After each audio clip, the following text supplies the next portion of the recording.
Hello students, in the previous video we have learned about tides. Tide means change in level of seawater. This change can be in terms of high or low. We have also learned about gravitational force and centrifugal force. Now let's learn the main reason, or you can say factors, responsible for tides to take place. The first reason is gravitational pull. Gravitational pull of the sun, the moon and the earth are responsible for the occurrence of the tide. Second reason is revolution. Revolution of the earth around the sun and revolution of the moon around the sun indirectly is also responsible factor for the tides to take place. Third reason is centrifugal force. We have learned that earth has centrifugal force and this is the reason for the tides to take place. Students, we know that moon is closer to the earth than the sun. So gravitational force of the moon is more effective than the sun. Student, the reason behind tides to take place is also the relative positions of the sun, the moon and the sun. If the position will change, we can see that there will be change in the tides also. And a place on the earth experiencing high tide. So a place opposite to it will also experience high tide. And if any place on the earth is experiencing low tide, a place opposite to it will also experience low tide. Basically what I mean to say is that if a place located on 0 degree is experiencing high tide, so to 0 degree the meridian which is opposite to it, that is 180 degree, will also experience high tide and vice versa. Now tides can be in general sense can be termed as high tide or low tide. That I can clear you with a diagram. Have a look. Say for example, this is earth and this is moon. So if the gravitational force is over here from the moon, so this will be the circle showing you the tides. This circle, outer circle shows you the tides. So if you can see the level of water is high over here, so it is high tide over here, and it is the level of water is low, so here it is low tide. So in general sense, tide can be classified as high tide and low tide, but due to some characteristics, this tides can be further explained as spring tide and neap tide. So let's discuss about it. Spring tide takes place when the sun and moon are in the same direction. You can see figure 3.7 in your textbook. The earth is on the one side and sun and moon are on the same side. So on this day the gravitational force, that is gravitational pull, increases. So average high tide become more higher. This is called spring tide. So this position of the sun, the moon and the earth is only possible on new moon day and full moon day. So we can say that on every full moon day and new moon day, spring tide take place. So spring tides are higher than the average high tide and lower than the average low tide. Okay?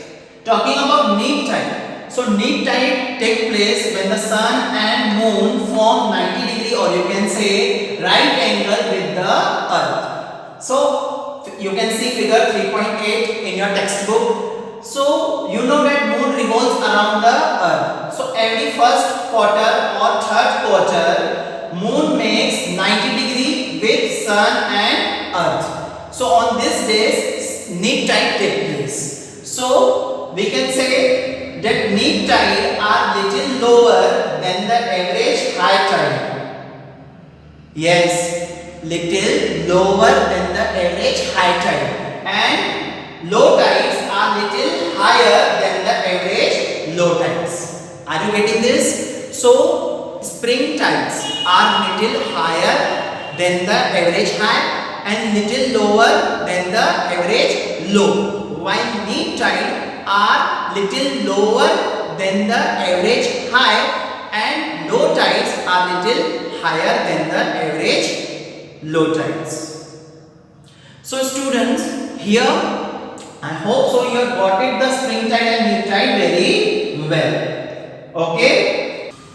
Now let's talk about effects of tides. Tides are helpful to human beings in many ways.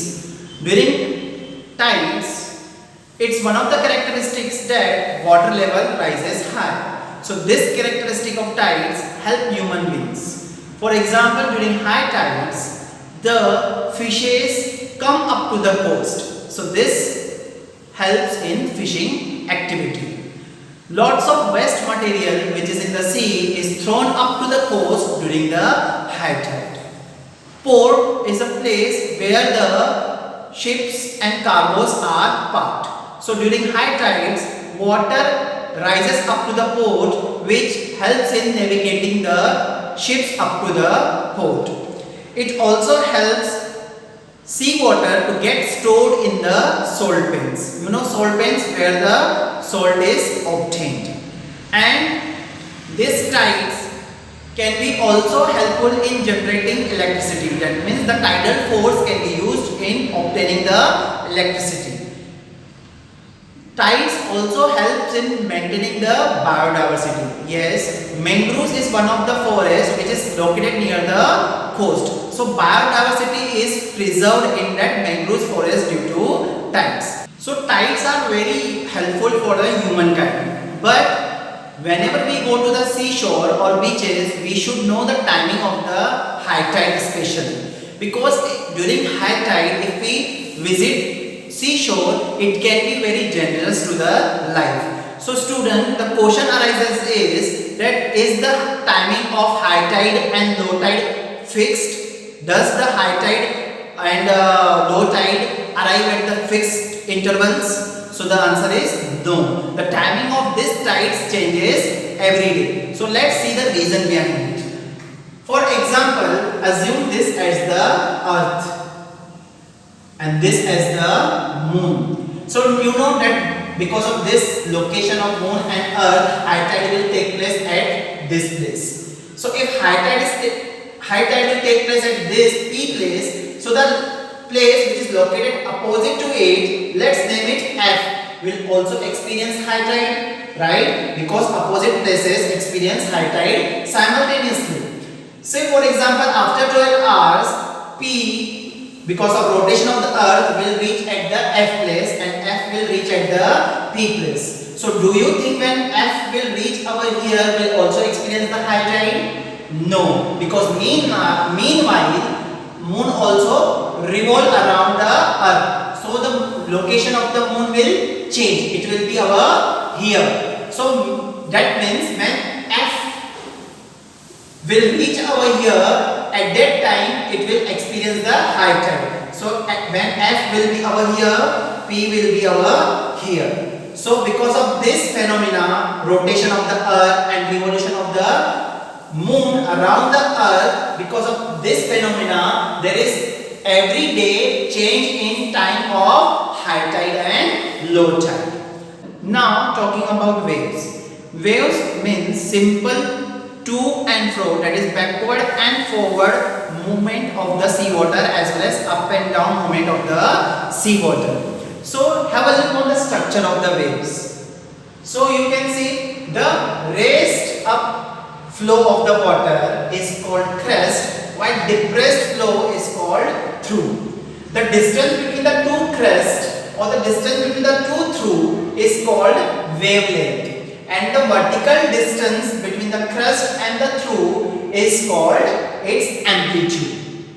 Student, may it be the crest, wavelength, through or amplitude, they changes every day depending on the velocity of the wind. Okay, now talking about the velocity of the waves.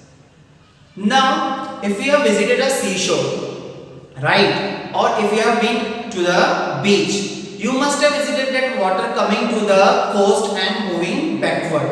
But when you throw a bottle, a plastic bottle into the water, what you notice? That bottle only keeps moving up and down, up and down. Does it reaches to the shore? No. That means it is not that water is coming to the coast, but water comes in the form of energy. Students, the main reason behind the waves to take place is the wind. But sometimes earthquakes or volcanic eruptions taking place in the sea are also reason behind the waves. So if waves take place because of volcanic eruptions or earthquakes, so they are very great in height. So these waves which are very great in height are termed to be or called to be tsunamis.